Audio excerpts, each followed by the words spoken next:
candidat numéro 10 à l'élection Miss Congo Diaspora Sénégal 2019.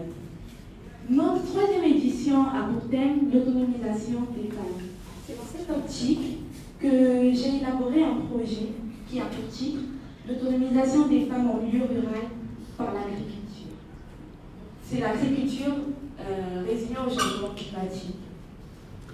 Donc, mon projet se présentera comme suit. Je débuterai par une introduction et je continuerai avec la suite.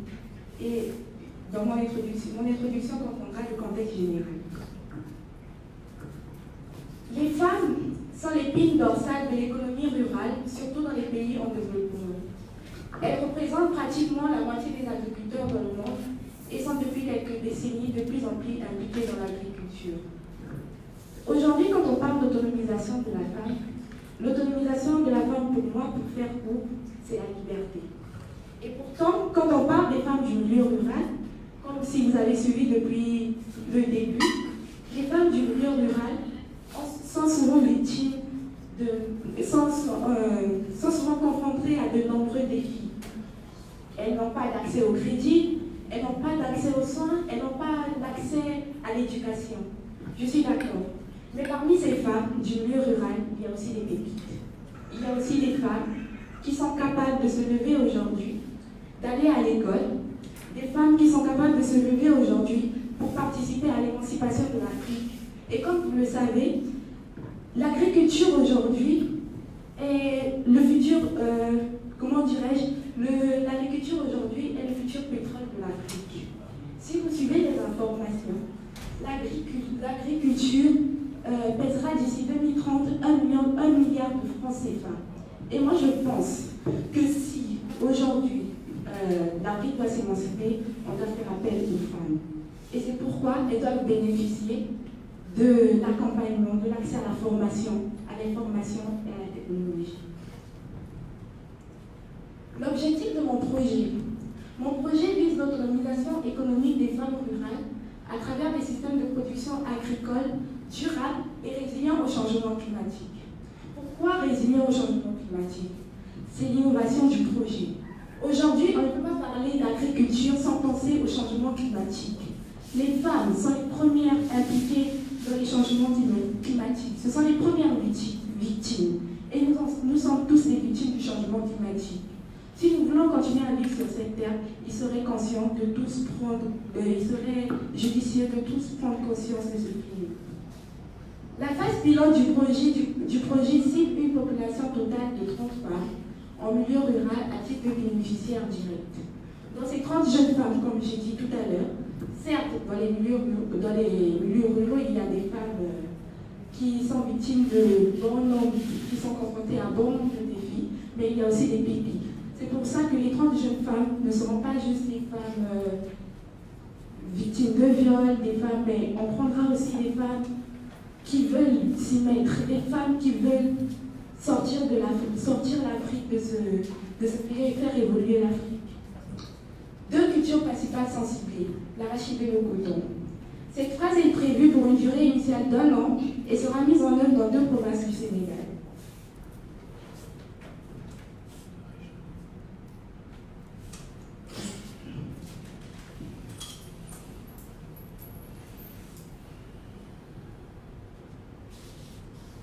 Les différentes zones d'intervention. Nous avons le Sénégal oriental, qui est une zone à vocation cotonnière. On y trouve même l'industrie Sopitex, la société de fibres et de textiles, qui est implantée dans cette zone. C'est pour ça qu'il m'a semblé judicieux de choisir cette zone. Et il y a aussi la zone des Niayes. C'est une zone, pour ceux qui connaissent, c'est une zone qui est située à Dakar. Et comme on dit, la charité bien ordonnée commence par soi-même. J'ai moi-même effectué des stages pratiques où j'ai cultivé, comme ces femmes et ces hommes qui cultivent. Je suis allée sur le terrain et j'ai cultivé. Et je ne vous mens pas, c'est très physique. C'est très physique, mais ce n'est pas impossible. Action et activités prévues. L'objectif du projet est d'appuyer les femmes dans leur processus d'autonomisation en les apportant de meilleures connaissances concernant leurs droits prévus par la législation sénégalaise. Parce qu'aujourd'hui, les femmes les hommes qui doivent donner des ordres, qui doivent imposer le droit. C'est une réalité au Sénégal. Même quand on part dans les régions, pour aller voir un imam ou des dirigeants, les femmes ne le font pas, ce sont les hommes qui vont. C'est une réalité au Sénégal. Et moi, je pense qu'on doit montrer à ces femmes qu'elles ont le droit aussi, qu'elles ont des droits prévus par la législation sénégalaise pour elles. Ensuite, en favorisant la création d'activités génératrices de revenus. Parce que bien sûr, c'est un projet, oui, ça va prendre des femmes du milieu rural, mais on a besoin d'argent. Ces femmes ont besoin d'être autonomes et pour ça, elles ont besoin d'activités génératrices de revenus. Ensuite, en les renseignant au maximum sur les dégâts des changements climatiques et les méthodes culturelles adaptées. Parce que oui, on parle de changement climatique, mais je suis sûre que même parmi nous, il y a des gens qui ne réalisent pas l'ampleur des changements climatiques. Quand on entend parler de changement climatique, on se dit ça ne nous concerne pas, ça concerne les autres. Et moi je pense que ça ne concerne pas les autres. Il y a des conséquences qui sont réelles, qui existent. Et ces femmes ont besoin de renseignements maximum sur le sujet. En les formant aux techniques entrepreneuriales et à la culture biologique d'arachide et de coton. Bien sûr, s'il faut cultiver de l'arachide et du coton, ça s'apprend. Elles vont l'apprendre, je l'ai moi-même fait. Comme je l'ai dit dans les Angléniailles, j'ai effectué des stages où je l'ai appris. Méthodologie et processus d'intervention. Ce projet s'articule autour de plusieurs actions. Aider et accompagner les femmes agricultrices dans la formulation de leurs demandes de crédit visant à financer et à accroître leur activité. Quand on est issu du milieu rural, quand on va dans une banque, on est issu du milieu rural, on n'a pas forcément, la banque n'a pas forcément, c'est une réalité. Ils ne vont pas forcément se dire, ouais, elle est issue du milieu rural, qu'est-ce qu'elle connaît, tout ça. Alors que comme je l'ai dit, il y a des pépites parmi ces femmes. Il y a des femmes qui sont capables. C'est pour ça que les aider et les accompagner dans ce processus serait judicieux.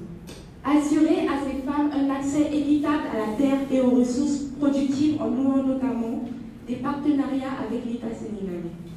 Aujourd'hui, les femmes agricultrices sont confrontées à un problème, celui des terres. Quand on est une femme au Sénégal, souvent ce sont les hommes qui partent, comme je l'ai dit avant, ce sont les hommes qui partent parler aux imams pour les histoires de terre, tout ça. Mais les femmes aussi, si elles veulent être autonomes, elles doivent être capables de pouvoir assurer ce point. Les aider à identifier des techniques agricoles et des variétés de semences résilientes au changement climatique. Faciliter les relations contractuelles des agricultrices avec les grands acheteurs du secteur privé, industriel, exportateur, etc. et les accompagner dans la commercialisation de leur culture. Oui, certes, on fait de l'agriculture, mais il faut les vendre. On ne va pas s'arrêter à vendre des arachides juste dans la rue. Non, nous, on veut aller plus loin. On veut carrément aller vendre à des acheteurs, rencontrer des gens à qui des grandes compagnies à qui on vendra nos produits parce qu'on veut évoluer aujourd'hui. Les résultats attendus. L'accès au foncier et à la sécurité foncière des femmes sera renforcé. L'accroissement de la productivité des agricultrices à travers l'innovation et l'accès aux techniques de production agricole durable. L'accroissement de l'accès au financement, l'émancipation et le développement d'un esprit de leadership auprès de ces femmes. Les partenaires. Nous comptons travailler avec des ONG, des partenaires techniques et financiers agricoles, le ministère de l'Agriculture et de l'Équipement rural du Sénégal, le ministère de la Femme, de la Famille et du Genre, l'organisation de la société civile. L'impact socio-économique. En effet, le soutien aux femmes de l'agriculture respectueuse de l'environnement constitue une des priorités nationales du gouvernement sénégalais, notamment du programme d'accélération et de la cadence agriculture sénégalaise et de la stratégie nationale pour l'équité et l'égalité des genres. Quand on parle d'impact socio-économique, l'agriculture est très génératrice d'emplois. Quand on regarde les statistiques aujourd'hui au Sénégal, l'agriculture, la production de coton par exemple, emploie 50 000 personnes par année. Donc c'est un grand impact déjà. Et aujourd'hui, quand on voit l'état de la filière arachide et de la filière coton, le taux est un peu en baisse à cause de la dévaluation du franc CFA notamment et du manque d'implication des jeunes. Parce qu'aujourd'hui, quand je vous parle d'agriculture, j'imagine qu'il y en a certains qui imaginent vieux avec la roue, il n'y a pas forcément qui veut s'y mettre. Ensemble, les femmes, à travers leur activité agricole, mais aussi à travers leur activité liée à la reproduction, jouent un rôle fondamental dans la nutrition et la sécurité alimentaire de la famille. L'agriculture écologique réduit la dépendance aux intrants tout en améliorant la fertilité des sols, la productivité et la biodiversité. Je voudrais terminer avec le témoignage d'une jeune fille, étudiante en agroalimentaire. Donc, quand on fait de l'agriculture, de l'agroalimentaire, c'est pas facile parce que souvent, on a droit à des remarques comme « tu vas travailler dans les fermes, tu vas travailler dans les plantations ». Mais aujourd'hui, moi, je peux par ce projet et par ma propre implication montrer qu'on doit respecter les gens qui nous nourrissent. Il n'y a pas de son métier. Certes, on fait l'agriculture, mais on nourrit le monde. Et si on veut sortir l'Afrique de la pauvreté, si on veut évoluer, on doit se rendre compte qu'il n'y a pas de son métier, qu'on doit s'y mettre, qu'on doit évoluer dans les domaines qui feront évoluer l'Afrique, des domaines comme l'agriculture. Ainsi, je vous remercie pour votre attention et je suis prête pour les remarques et les différentes questions.